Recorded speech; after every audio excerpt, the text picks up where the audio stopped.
Homiladorlik vaqtida ko'p shamollaganmisan deb savol berishadi. Ya'ni mana shunaqa suvlari agar yashil tug'ilsa bola, bu narsa shamollash bilan bog'liqmi? Ayol aytishi mumkin, men butun homiladorligim yaxshi yurganman, kasal bo'lmaganman, lekin bolam loyiqa tug'ilgan deydi. Naborot bo'lishi ham mumkin. Masalan, voy men homiladorlik paytida 4-5 marta kasal bo'ldim, gripp bo'ldim, antibiotiklar oldim, lekin bola tug'iladi toza suvlar bilan. Har doim ham to'g'ri qo'yilmaydi shu diagnoz, tonus matki degan diagnoz yo'q. Bizda ko'pincha ayollarimiz Googledan o'qib kelib, o'zida onkologiya belgilarini topib, iltimos yig'lab oldimizga kelamiz. Keyin yaxshilab gaplashsak, hech qanday onkologiya bo'lmaganligi ozgincha bo'rtirilgan bo'ladi, baribir internetda. Ertalab o'zi qilsangiz, kindigi o'ralgan bo'ladi, kechqurun qilsangiz, kindigidan chiqarib ketgan bo'lishi. Sizda 37 haftagacha bolangiz boshi tepada bo'lishi mumkin, lekin dardingiz boshlanib qarasa, vrach voy pastda. Вот shunaqa holatlar ham bo'lgan. O'zi o'girib olishi mumkin, hattoki 37 haftalarda. Assalomu alaykum aziz onajonlar. Bugungi darsimiz mehmoni ginekolog, o'zi mutaxassis Nargiza Dalakuziyevna. Bugun sizlar bilan darsimizda aynan homiladorlar tahlillari haqida, topshiradigan tahlillar haqida batafsil suhbatlashamiz va o'zi tahlili haqida batafsil suhbatlashamiz. Juda ham qiziqarli ma'lumotlar bilan, homilador ayollarga juda ham kerakli bo'lgan ma'lumotlar bilan mutaxassisimiz bo'lishadilar. Assalomu alaykum qadrli onalar. Birinchi navbatda ushbu podkastga chaqirganingiz uchun minnatdorchilik bildirmoqchiman va o'ylaymanki ushbu podkast biz ayollarimiz uchun foydali bo'ladi deb umid qilaman. Men aniq bilaman foydali bo'lishi. Xudo xohlasa. Homilador ayollarimiz juda ham ko'p tahlillar topshirishadi homilador bo'lishgandan keyin. Va birinchi o'rinda savolim mana shu biz poliklinikalarga chiqib tahlillar topshirishni boshlaymiz. Deyarli har oy bizdan qandaydir tahlillar talab qilishadi. Bu asosan qon tahlili bo'lishi mumkin yoki siydik tahlili. Mana shu tahlillarni agar ona o'zini yaxshi his qilsa, har oy topshirish shartmi, kerakmi yoki agar hech qanday muammo bezovta qilmasa, homiladorlik yaxshi o'tayotgan bo'lsa, bu tahlillarni kamaytirsa ham bo'ladimi? Bizlar har bir shifokori bemor homilador ayolni butun homiladorlik payti olib borish yuzasida o'zining bizada milliy bayonnomalar bor. Ya'ni u yerda yozilgan qachon, qaysi analizlar topshirish kerakligini va ba'zi paytlarda biz qo'shimcha analizlar, tahlillar topshirish kerak deb aytamiz. Nimaga? Masalan, birinchi trimestrda, ya'ni birinchi 12 haftaligida ayol kishi kelganda o'zini analizlari bo'ladi, tahlillari. Bu majburiy bo'ladi. Ayol kishida shikoyatlari bormi, yo'qmi bunga qaramasdan. Birinchi navbatda bular gepatit B, C, RV va SPID VICH infeksiyalariga topshirish hisoblanadi. Bu bizda yozilgan. Ayol kishi birinchi va 3-trimestr bu analizlarni qat'iy ahvoliga, to есть yaxshi o'zini his qilsa ham shu analizlarni topshirish kerak. Poliklinika talab qiladi. Ikkinchidan yana bor tahlillar, masalan, TTG degan bizning qog'ozsimon bez gormon tekshiradigan ko'rsatkichlari bu rosa muhim bo'ladi homiladorlik paytida. Agar bu ko'rsatkichlar yuqori darajada bo'lsa, masalan 3 dan yuqori bo'lsa, bu ayol kishi homila bo'la oladi, lekin kichkina muddatda bola tush xavfi, bolaning rivojlanish to'xtashiga sabab bo'lishi mumkin, lekin ayol o'zini yaxshi his qiladi. Baribir shuning uchun biz aytamiz, TTG gormonni har doim topshirilishi kerak birinchi trimestrda. Umumiy qon tahlili. Nimaga umumiy qon tahlili? Masalan, ayol kishida gemoglobini past bo'lsa yoki qanaqadir shamollash belgilari bo'lsa, biz umumiy qon tahlilida organizmda nima bo'layotganini xabardor bo'lamiz. Va ayniqsa bizda yana umumiy siydik tahlilni ham topshirishimiz kerak, chunki ko'pincha homiladorlarda simptomsiz bakteriuriya degan narsa bor. Bu nima? Ayol kishida hech qanday shikoyatlar bo'lmaydi, ya'ni siyganda, можно по-другому сказать siyganida или как по-другому на узбекском? Hojat chiqarganimizda, kichik hojat chiqarganida shikoyatlari bo'lmasligi mumkin. Masalan, hech qanday achishlar, qichishlar bo'lmaydi, lekin bizga siydik tahlilini ko'rsak, u yerda o'zgarishlar bo'ladi.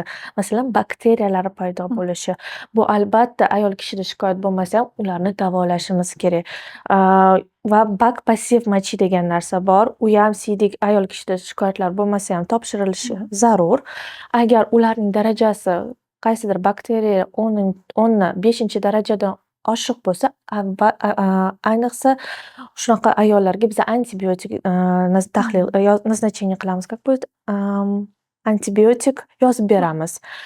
Chunki masalan, ayol kishi hech qanday tahlillarni topshirmasdan siyligida shu bakteriyalar davom etsa, ular rivojlanadi va keyinchalik pochkaga, buyrakka ta'sir qiladi. Bundan tashqari, u bolaga ham salbiy ta'sirini ko'rsatadi. Bolada erta tug'ish xavfi vujudga kelishi mumkin. Qonli выделениyalar bolada infeksiyani rivojlanish belgilari paydo bo'lishi mumkin. Shuning uchun har bir analizlarni ham o'zini ko'rsatmalari bo'ladi va majburiy homilador poliklinikadan qat'iy nazar topshirish kerakadigan analizlar bor. Ularning bittasi shularni bo'lgan. Hozir mana majburiy analizlar haqida gaplashdik, lekin hozirgi kunda biza kuzatishimiz mumkin, giperdiagnostika ham mavjud bu narsa. Afsuski, mana shunaqa tahlillarga nimalar kirishi mumkin? Aytaylik, homilador ayollarga majburiy emas, shart emas, ko'p ayollarga tegishli bo'lmagan qanday tahlillar bor va o'sha uchrashi mumkin, ya'ni qaysidir mutaxassis yozib berishi mumkin topshirdi yoki kimdir maslahat berishi mumkin shuni topshirdi. Ya'ni shart bo'lmagan tahlillar. Masalan, bittasi bu koagulogramma hisoblanadi. Koagulogramma topshirish o'zini ko'rsatmalari bo'ladi. Masalan, ayol kishida qanaqadir o'zida qon tizimida o'zgarishlar bo'lgan bo'lsa, biz albatta uni tekshiramiz. Lekin masalan, birinchi homiladorlik ayol kishida hech qanday shikoyatlar yo'q. Bizda milliy bayonnomada ham koagulogrammani barcha ayollarga topshirish degan narsa yo'q. Shuning uchun biz faqat uni ko'rsatma bo'yicha yozib berishimiz mumkin. Lekin afsuski, ayol kishilar koagulogrammani topshirganda o'zgarishlarni ham ko'rishadi. Lekin koagulogramma, ya'ni qon ivish sistemasida o'zgarishlar homilador ayollarda oddiy insonlarga qaraganda ozgincha farqlanadi. Masalan, homilador ayollarda koagulogrammada fibrinogen ko'rsatkichlari ko'payadi. Bu norma hisoblanadi. Masalan, vrach yoki boshqa kishi vrach bo'lmagan, tibbiyotga aloqasi bo'lmagan odam ko'rib, analizlar voy, senda o'zgarishlar bor, senga qon suyultiradigan dori beramiz, kardiomagnil, ya'ni aspirinlar berishimiz mumkin deb yozib berishadi. Lekin ular o'ylashmaydiki, fibrinogen ko'rsatkichlarini ko'payishi homiladorlik paytida norma hisoblanadi. Bundan tashqari, ko'pincha D-dimer degan narsani ham jo'natishadi bizani tekshirish uchun ayollarda. Homilador ayollarda u yuqori darajada hisoblanadi va bu norma hisoblanadi. Ko'pincha shu fibrinogen va D-dimer ko'rsatkichlari yuqori bo'lgan ayollarga kerak bo'lmagan dorilar tavsiya qilinadi. Bu esa, mening fikrimcha, bu ortiqcha baribir dori organizmga kelmasligi kerak. Biz bilmaymiz qanaqa bolaga ta'sir ko'rsatishi mumkin va ayol kishida hamma narsa yaxshi bo'lsa, nimaga biz ortiqcha dori berishimiz kerak? Bularning bittasi. Ko'pincha yana ayollarimizga vitaminlar tekshirish ko'rsatma qilishadi. Lekin mening fikrimcha, bizda даже bayonnomada ham yozilgan, har bir ayol kishini vitamin D, B12 va boshqa vitaminlarga ko'rsatma bo'lmasa, topshirish ularga zarur emas deb yozilgan. Masalan, qanaqadir tanqisligi belgilari bo'lsa, berish mumkin. Masalan, soch to'kilishi, teri quruqligi, shuning uchun shifokor oldiga kelgan ayol barcha shikoyatlarni to'liq aytsa, shifokorga ham ancha yengil bo'ladi. Qaysi tahlillarni topshirish kerakligini yoki kerak emasligini. Va ko'pincha kerak emas tahlillar kerak emas bo'lgan dorilarni yozilishiga sabab bo'ladi. Shuning uchun mening fikrimcha, har bir dorini o'zini ko'rsatmasi bo'lsa, bu ma'qul.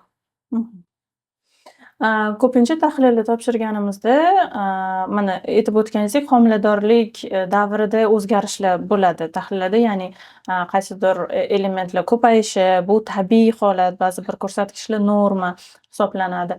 Ba'zida esa onani o'zini holati ham ta'sir qilishi mumkinmi? Misol uchun, ona stressda yoki elementarni ertalab choy ichmasdan keldi tahlilga yoki choy ichib keldi yoki zinalarda juda ham charchab qoldi chiqib, bu narsa tahlilga ta'sir qiladimi? Umumiy qon tahlilida ba'zi paytlarda homiladorlikda o'ziga xos o'zgarishlar ham bo'lishi mumkin. Masalan, leykotsitlarning oshishi. Masalan, ayol kishi o'zini yaxshi his qilyapti. hamma narsani tekshirdi. Siyligi yaxshi, qindagi ajralmalarni rangi, hidi hech narsa yo'q, hammasi normada. Lekin leykositlar soni, ya'ni bizada organizmda shunaqa himoya tanachalari bor, oq tanachalar, ular miqdori ko'paygan bo'ladi. Masalan, 10, 11, normada bu 9 gacha bo'lishi mumkin. Lekin agar homilador ayolda hamma narsa yaxshi bo'lsa, analizlar yaxshi bo'lsa, bu ko'rsatkichlar 10, 11 bu ham norma hisoblanadi va kerak bo'lmagan antibiotiklar yoki boshqa dorilarni tayinlash bu noto'g'ri.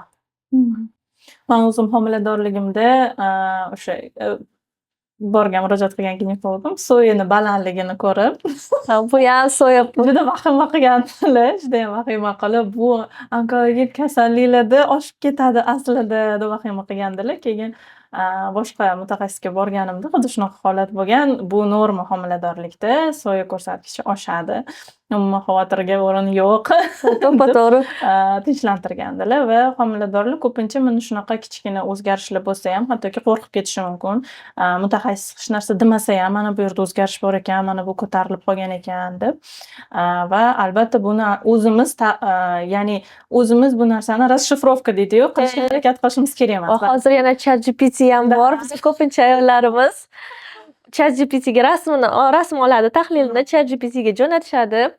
Ular shunaqa javob bilan kelishganda men aytaman, "Mayli, nima etdi? O'zimga qiziqarli, ChatGPT qanaqa javob berganini." Afsuski, har doim ChatGPT to'g'ri javob bermaydi. Buni ham bilish kerak.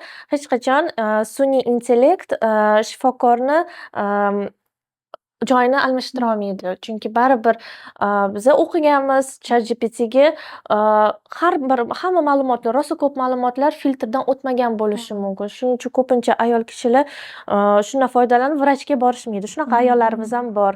Aytadi, "Voy, men hamma narsa yaxshi" deb borishmaydi. Afsuski, shunaqa ChatGPTga ishonish bu to'g'ri emas. Baribir sun'iy intellekt yaxshi, lekin uni o'zini joylar bor. Qachon bu foydali, qachon bu foydali bo'lmasligi. Albatta, har bitta meni ham fikrimcha, hamma narsa baribir anamnez yig'ilib hal qilinadi. Ya'ni har bitta organizm individual. Qaysidir organizm uchun qaysidir ko'rsatkich norma bo'lishi mumkin, qaysidir esa uchun norma emas va onani o'zini holati, o'sha ko'rsatkichda qanaqa his qilishi hisobga olinadi va albatta buni o'rnini hech qachon GPT bosib bera olmaydi. Onajonlar. Oldin Google bo'lardi, endi hozir bizda ChatGPT. ChatGPT nisbatan aqlliroq. Menimcha Google'da judayam vahimali bir narsa chiqardi. Biza ko'pincha ayollarimiz Google'dan o'qib kelib, o'zida onkologiya belgilarini topib, iltimos yig'lab oldimizga kelamiz. Keyin yaxshilab gaplashsak, hech qanday onkologiya bo'lmaganligi ozgincha bo'rttirilgan bo'ladi-ku, baribir internetda. Tahlillar uchun ba'zi bir mutaxassislar och kelishi kerak deb ta'kidlashadi. Ba'zi birlari esa shart emas, kunni xohlagan vaqtida topshirish mumkin deyishadi. Aslida qanday to'g'ri? Qanday topshirish kerak? Masalan, bizda qand miqdorini aniqlovchi tahlil hisoblanadi. Uni o'zini rosa qat'iy qoidalari bor. Avval ayol kishi shu topshirishdan oldin bir kun oldidan keyin ko'p shirinlik yemaslik kerak. Masalan, ovqati ham yengilroq bo'lishi kerak. Ertalab ovqat yeyish ham mumkin emas, suv ham ichish mumkin emas deyishadi. Chunki qand miqdori rosa o'zgaruvchi. Masalan, normada homilador birinchi trimestrda qand miqdori 5/1 dan yuqori bo'lmasligi kerak. Agar 5/1 dan yuqori bo'lib tursa, sразу endokrinologga jo'natishimiz kerak, chunki qandli gestatsionniy diabet degan narsa bor. Ya'ni homiladorliklarda rivojlanadigan qandli diabet diagnozi bo'lishi mumkin. Bu juda seryozni, juda jiddiy kasallik hisoblanadi. Shuning uchun noto'g'ri ovqatlanib, masalan, ertalab suv ham ichib olib, shirinlik bu narsa yeb olgan bo'lsa, ayol kishida keyin qand miqdori rosa yuqori, yolg'on ko'paygan bo'ladi va bu keyinchalik ortiqcha tahlillarni topshirishga yana olib kelishi mumkin. Shuning uchun biz aytamiz, masalan, qandga topshirganda biz qondagi qand tahlilini aniqlash uchun biza juda qattiqqo'l va o'zini qonun qoidalarini rioya qilgan holda topshirishimiz zarur. Oddiy qon tahlillari-chi? Oddiy qon tahlillari har xil adabiyotlar tushuntiradi. Hozirgi oxirgi ma'lumotlarga ko'ra suv ichish mumkin deyishadi. Suv ichish mumkin va qon topshirish mumkin deyishadi. Koagulogrammada bu ozgincha qattiqqo'l, тоже koagulogramma topshirganda ham suv ichmasdan och qoringa kelish zarur.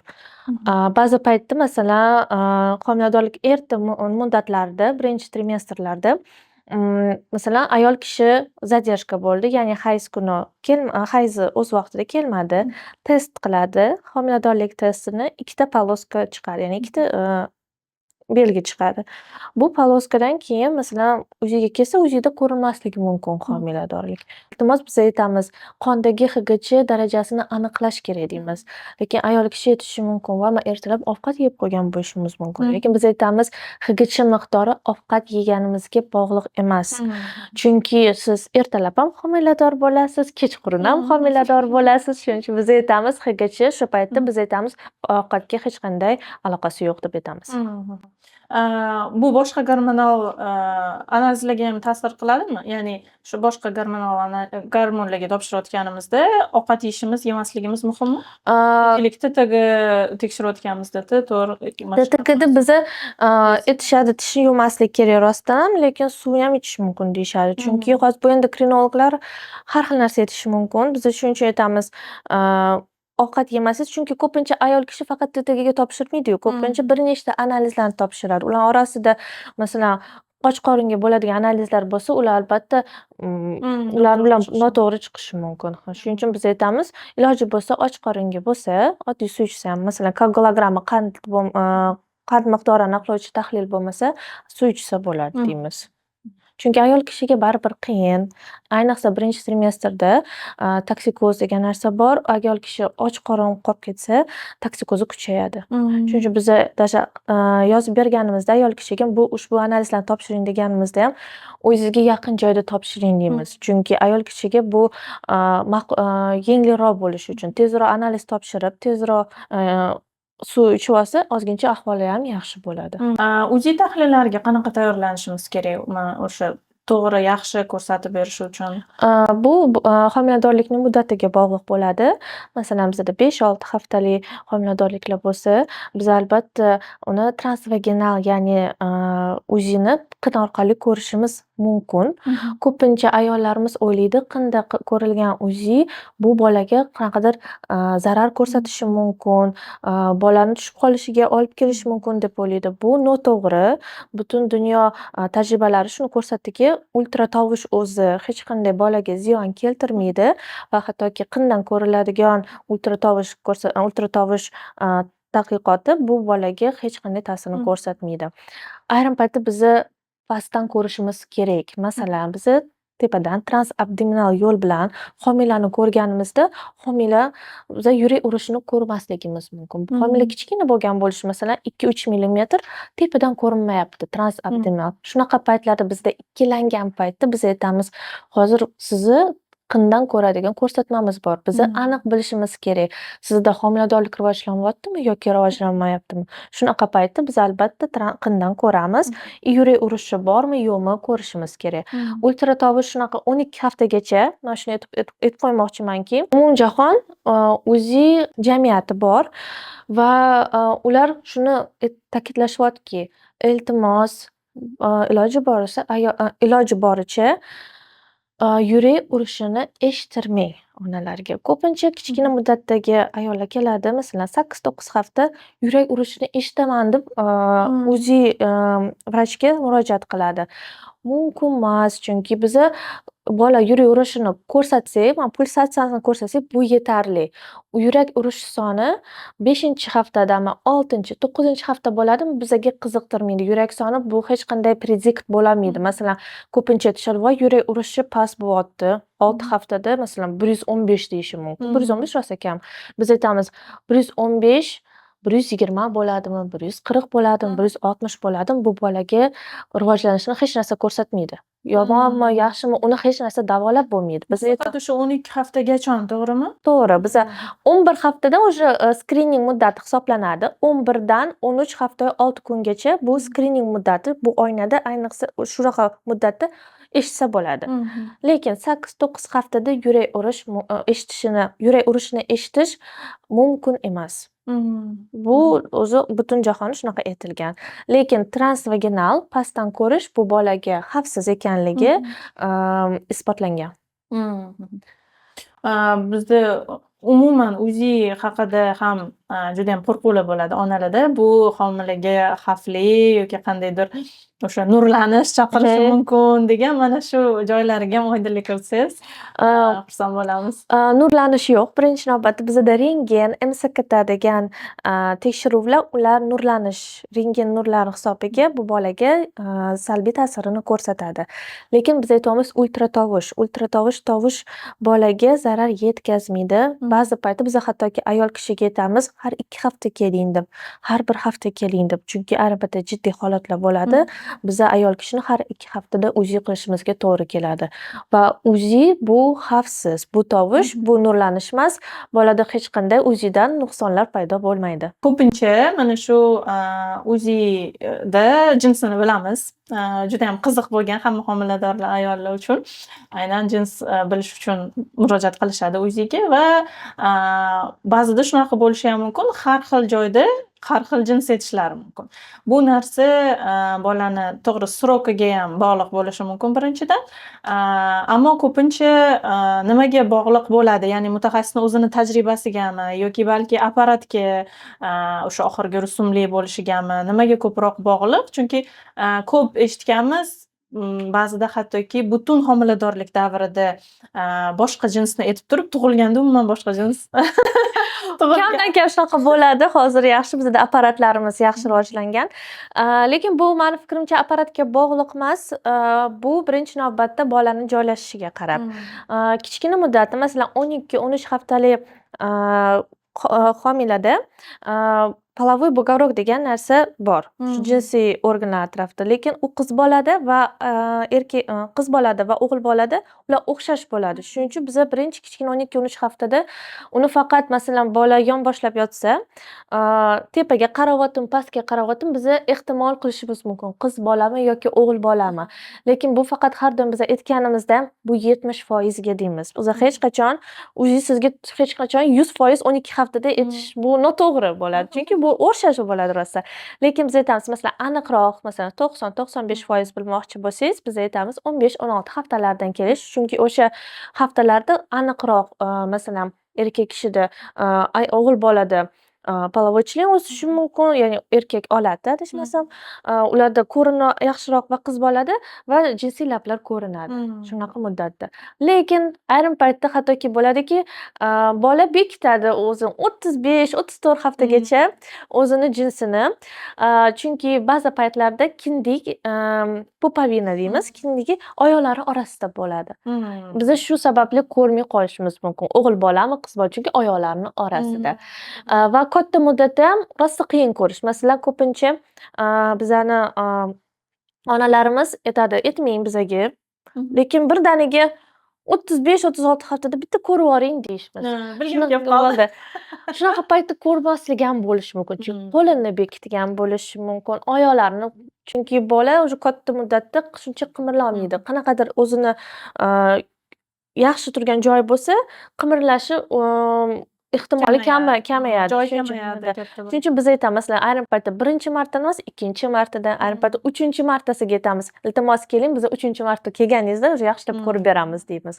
Bu chunki apparat emas, bu prosta bolani joylashishiga va muddatiga siz aytganidek bog'liq. Demak, bu uchun ideal vaqt 15 haftadan keyin ideal vaqt hisoblanadi. Bola o'sha 3-trimestrda katta bo'lib ketmasidan, katta bo'lib ketmasigacha. Eng zo'r o'sha ikkinchi skriningga kelganingizda, bizning ikkinchi skrining 18 haftadan 20 hafta 6 kungacha. Shunaqa как раз skriningga kelganingizda, skriningdan vrachingizdan so'rasangiz, meni fikrimcha vrachga ham qulay bo'ladi sizga to'g'ri bolani jinsini aniqlab berish. Hozir juda ham 3D, 4D ommalashgan, ya'ni UZIlar. Bular muhimmi bunaqa tahlillar? Yoki o'sha nima bo'ladi? Muhim qandaydir ko'rsatkichlarni ko'rsak bo'ladimi? Ushbu tahlillar yordamida homiladorlar uchun muhim hisoblanadimi? Mana shunaqa aynan 3D, 4D tahlillarda ko'rish. Birinchi navbatda 3D bilan 4D nima farqi bor? 3D bu oddiy rasmimizni 3 taraflama трехмерное изображение deymiz. 4D просто bola qimirlayotgan paytida. То есть 4D deymiz как прямой эфир. O'tish darajada. Uchida edi biza bola qimirlayotganda rasmga olinadi va uchida edi biza ko'rishimiz mumkin. Masalan, ba'zi paytlarda 2D da, ya'ni oddiy UZI qilganimizda ayrim nuqsonlarni biza shubha qilishimiz mumkin 2D da ko'rganda. Masalan, bolani biza 5 ta barmoq emas, 6 ta barmoq bo'lishi mumkin. Polidaktiliya deyiladi shu holat. Biza bola masalan, qo'li oldida bo'lsa, 3D qilsak biza aniqroq ko'rishimiz mumkin. Ayrim paytda bo'ladi, qisman qo'li bo'lmasligi mumkin, qisman oyog'i bo'lmasligi. Bu 3D bizaga yordam beradi, qatdan-qatgacha nuqson bor yo'qligini. Va yana bitta muhim 3D ni yaxshi tarafi, ayrim paytdagi yuzdagi nuqsonlarni biza 3D da aniq ko'rishimiz mumkin. Masalan, volchya past, zachya guba degan nuqson bor.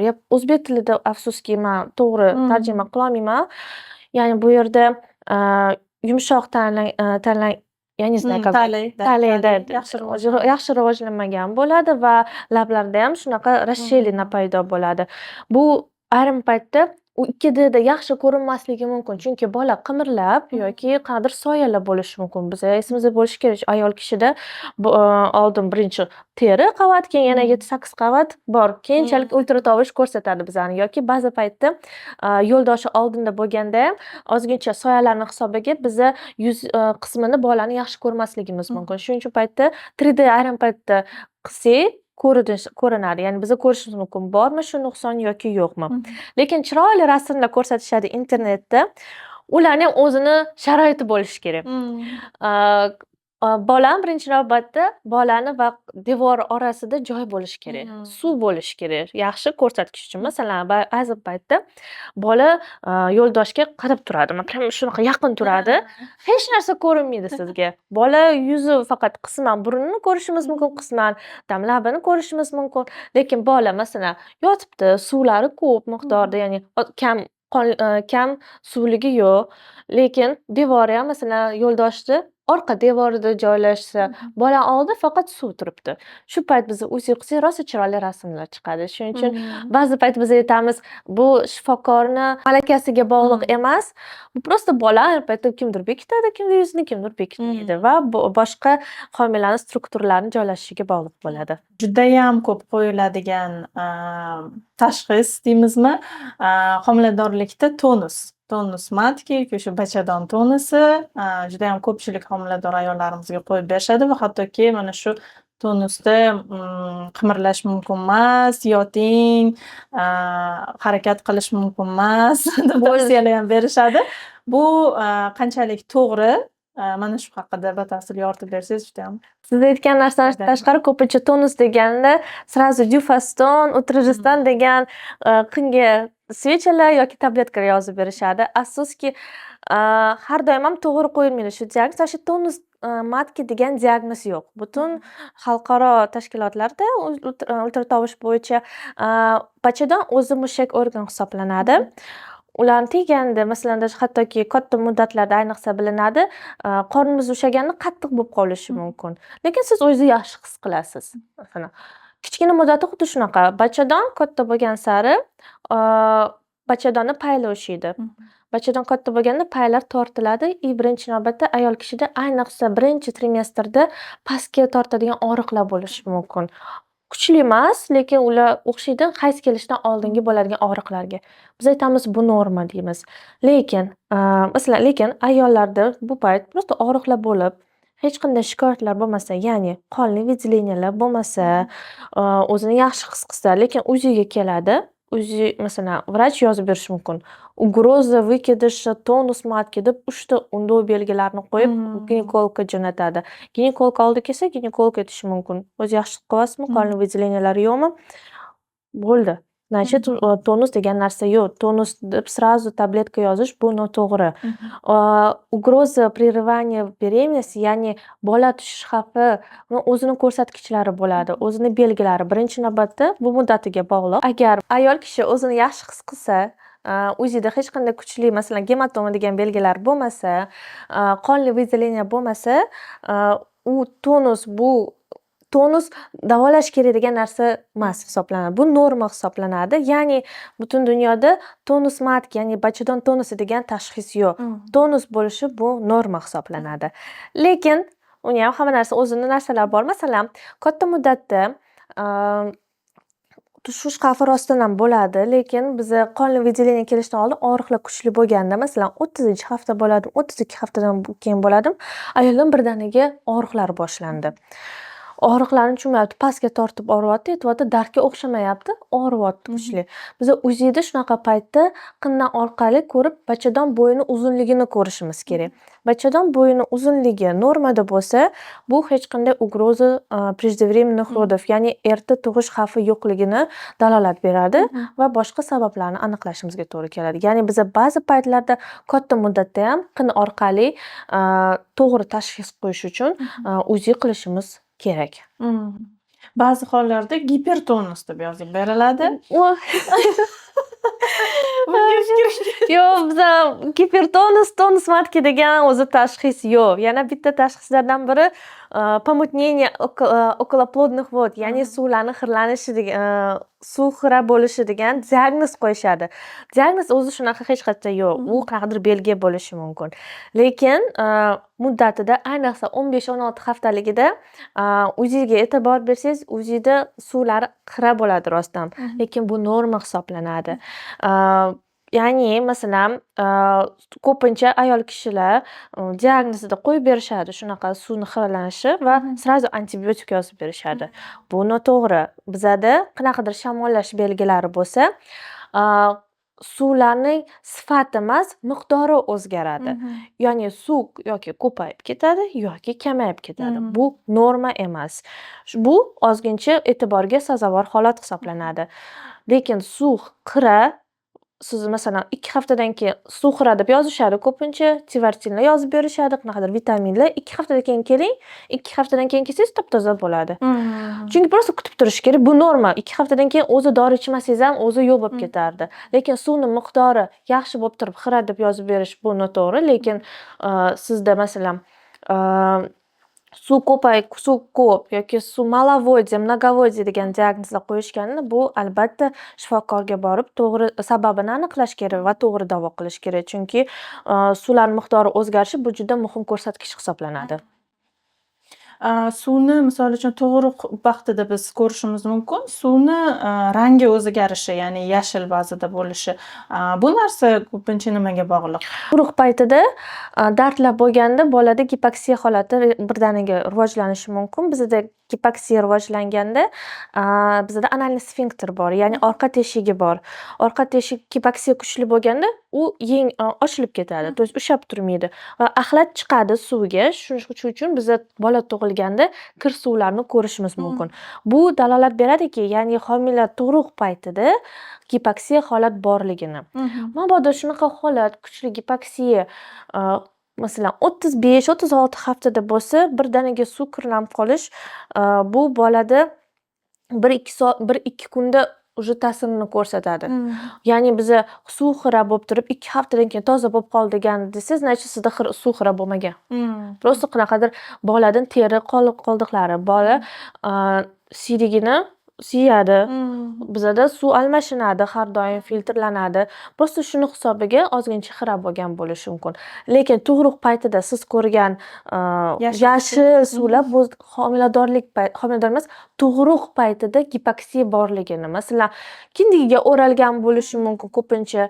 Ba'zi paytda bola qiynaladi tug'ilganda, masalan, boshi konfiguratsiya degan narsa bor. Boshidan chanoq so'ylaridan o'tganda bola boshi to'g'ri aylanmaganda gipoksiya vujudga keladi va masalan birinchi suvlari, oldingi suvlari toza bo'lishi mumkin, orqadagi suvlari kir bo'lishi mumkin. Chunki ikkita suv bo'ladi. Ya'ni bola tug'ilganda orqasi sharillab suv oqib ketadi. Bunga ham biz e'tibor beramiz, qanaqa rangini va ichida bormi, qanaqadir masalan qon sgustkalari bormi, yo'qmi, shunga e'tibor beramiz. Radomda ko'pincha bu narsani homiladorlik vaqtida ko'p shamollaganmisan deb savol berishadi. Ya'ni mana shunaqa suvlari agar yashil tug'ilsa bola, bu narsa shamollash bilan bog'liqmi?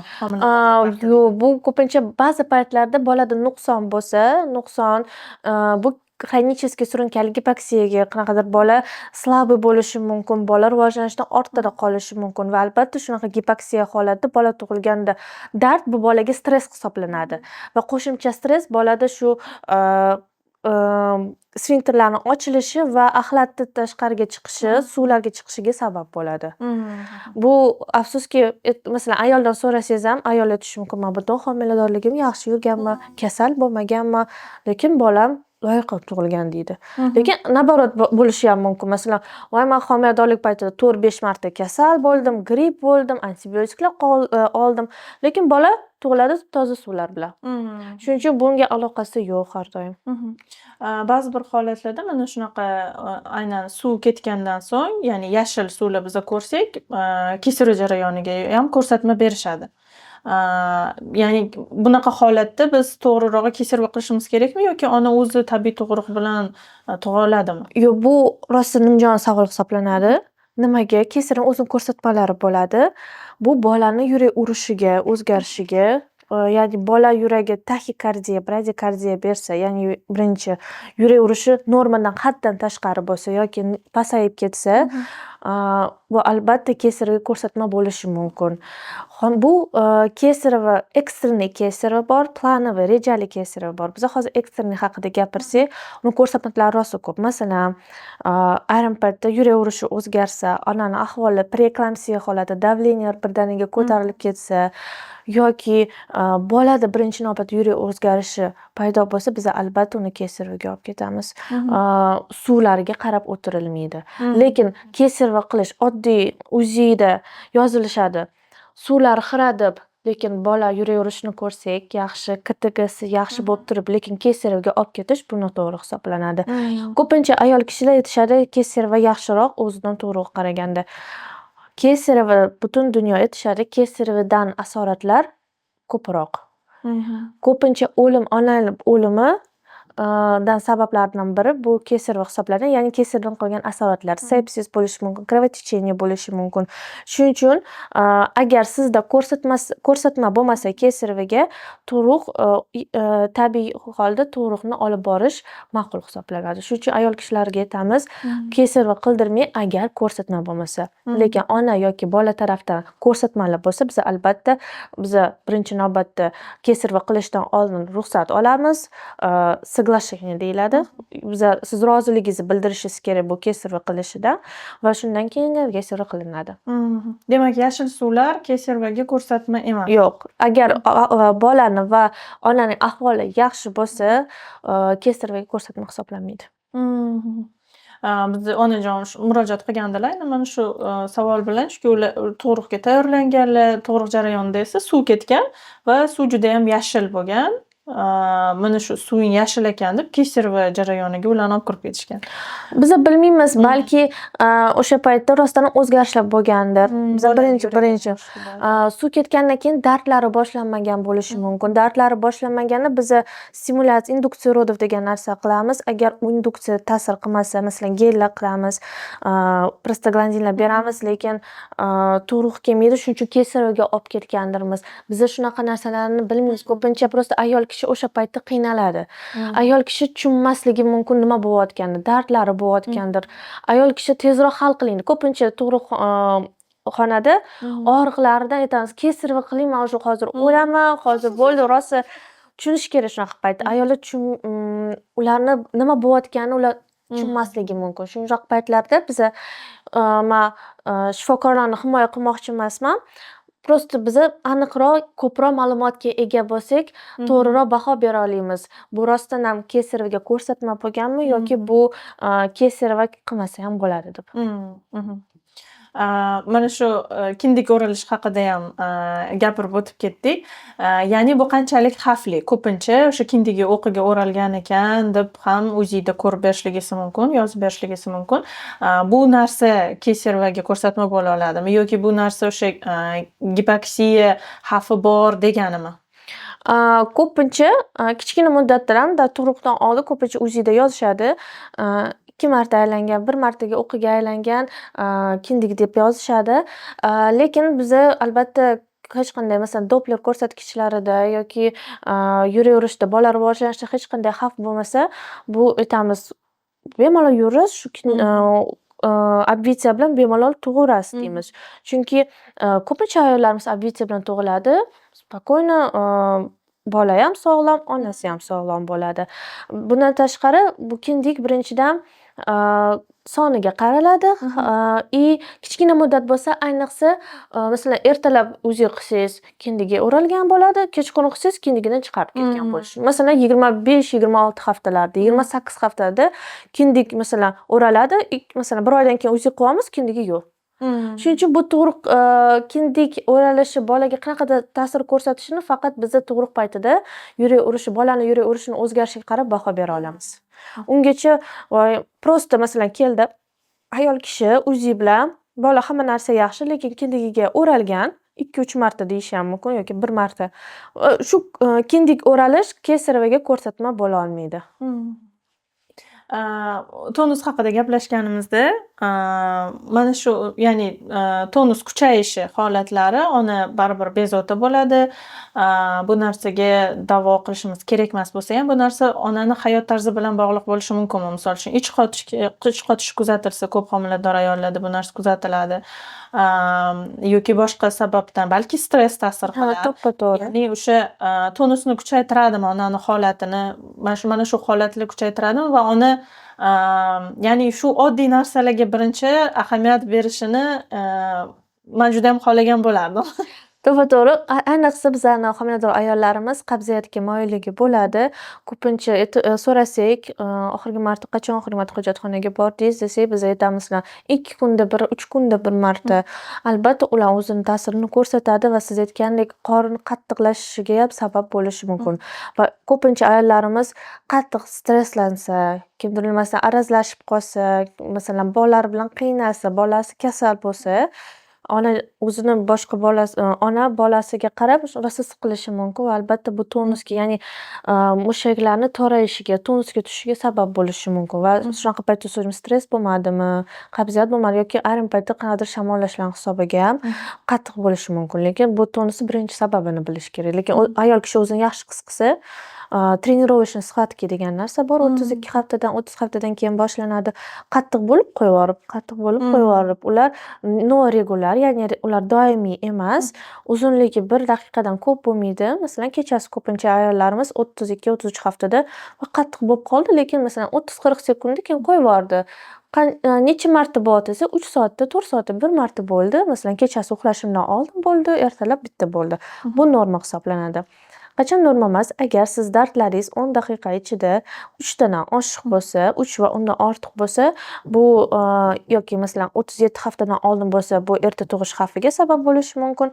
37 haftadan keyin bo'lsa, bu sekin bu tabiiy holdagi tug'ruqlarning paydo bo'lishiga paydo bo'layotganini dalolat beradi. Homiladorlik davrida eng ko'p o'sha e'tibor beradigan jihatimiz bu bolani qimirlashi ham.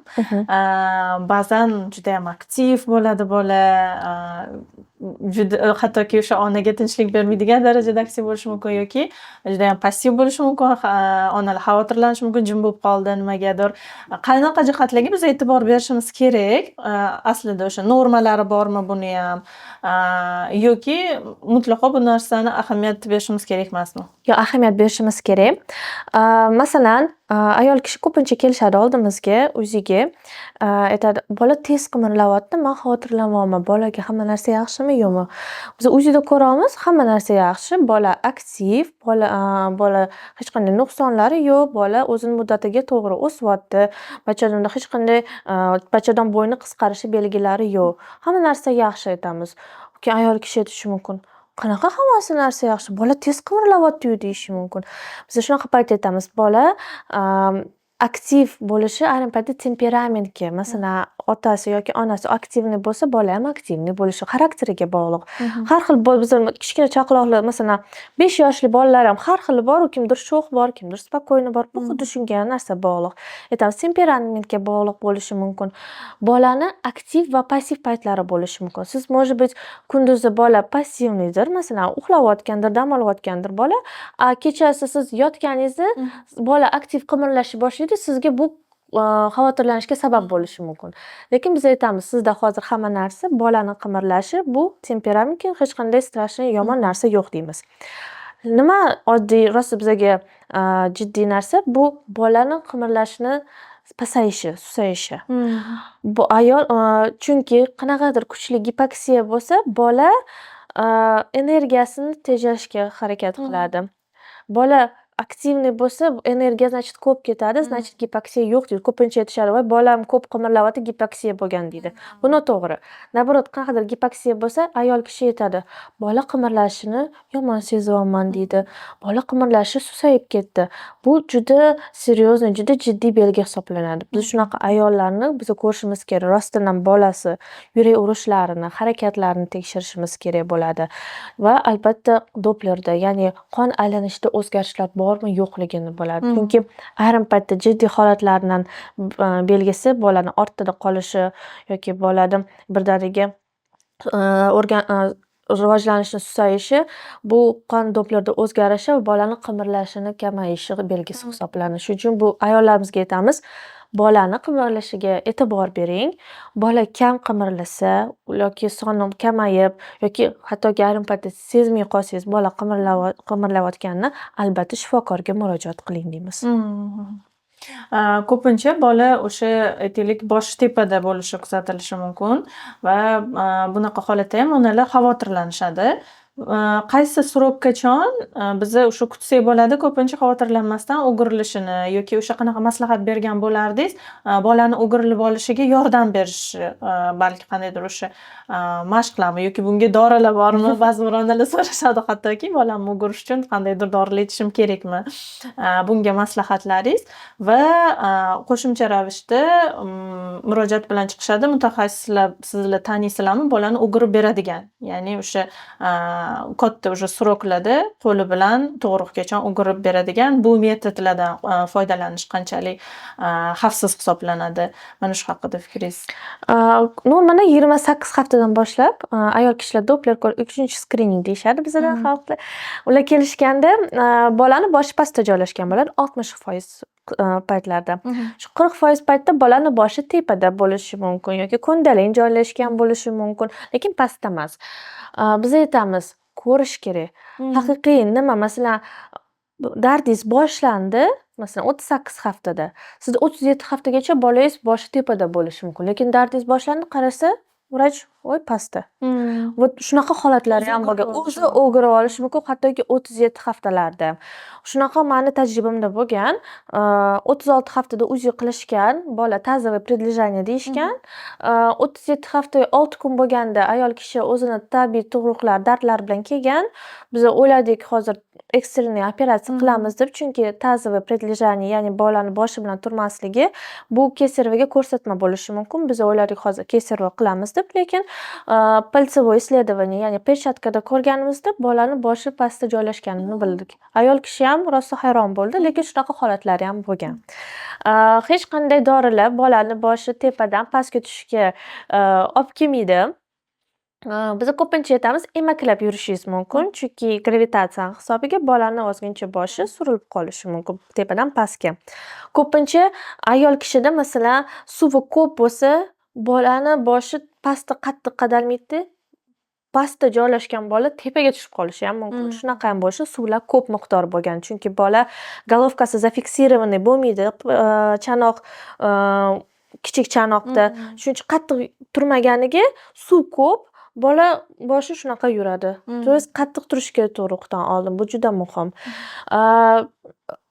Ko'pincha oldin bizada kitoblarda yozishardi, boshini tepadan pastga qilib qanaqadir harakatlar qilish mumkin. Lekin bu harakatlarni ko'pincha qilishmaydi, chunki bolani shikastlanishiga, asoratlari paydo bo'lishiga biz aytamiz, iltimos shunaqa narsalarni biz vrachlar ham qilmaydi, chunki asoratlari jiddiyroq.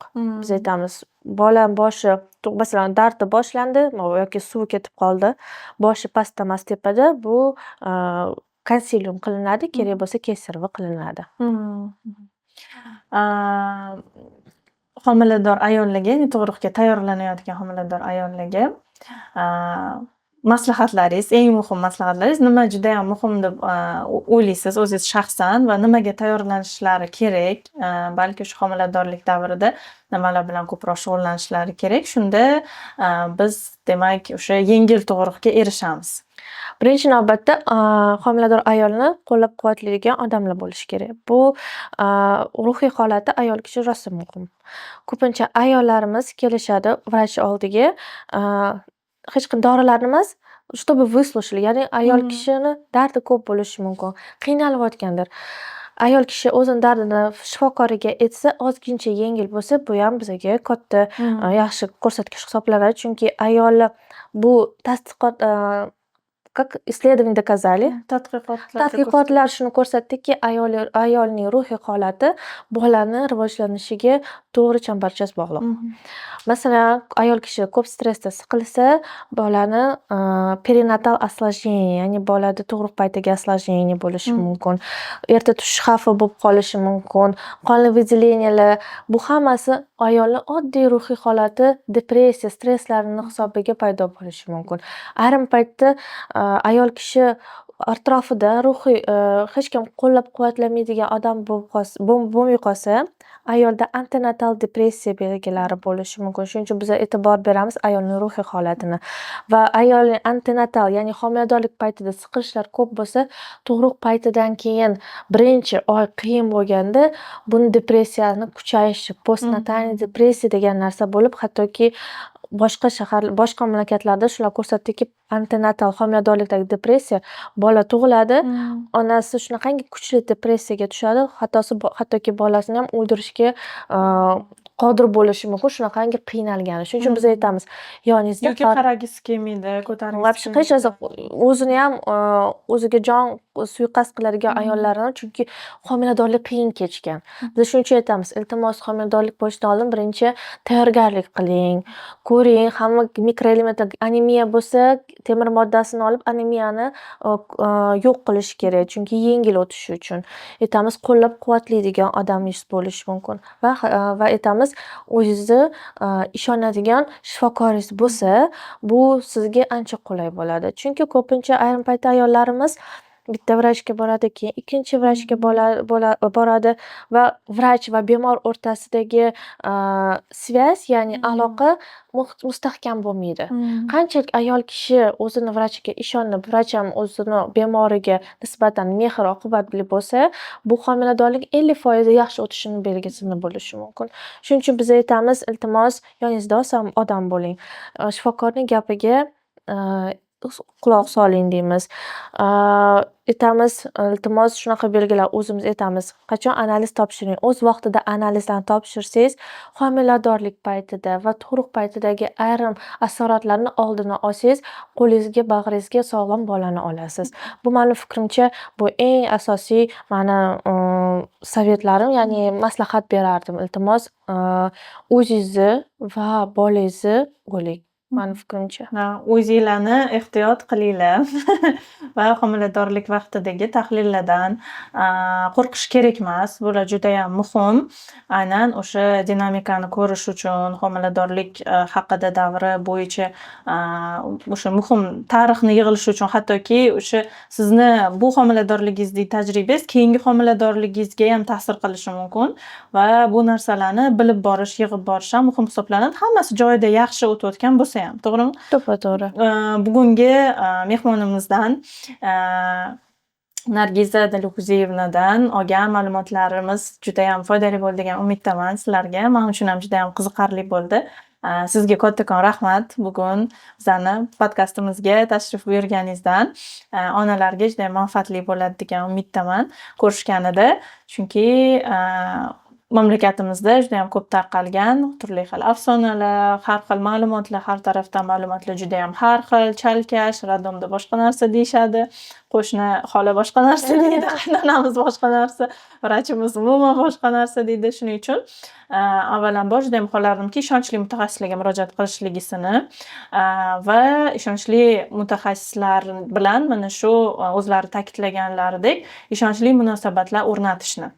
Aynan o'sha bitta mutaxassis bilan ishlaganingizda siz aloqa o'rnatasiz va u mutaxassis ham siz haqingizdagi butun tarixni bilib boradi. Sizni holatingiz bilan doimo tanish bo'ladi va unga siz bilan ishlash ham tobora osonlashib boradi. Shuning uchun mana shu jihatlarga ham e'tibor beramiz. Turli xil bugungi podkastimizda tahlil qilgan muammolardan yoki o'sha ba'zi bir ko'rsatkichlardan xavotirlanmaymiz, qo'rqmaymiz. Bunga demak, mas'uliyatni qo'limizga olib, ustida ishlashga harakat qilamiz. Va mani fikrimcha, eng muhimi sizda qanaqadir savollaringiz bo'lsa, albatta shifokor uyalmasdan so'rashingiz kerak.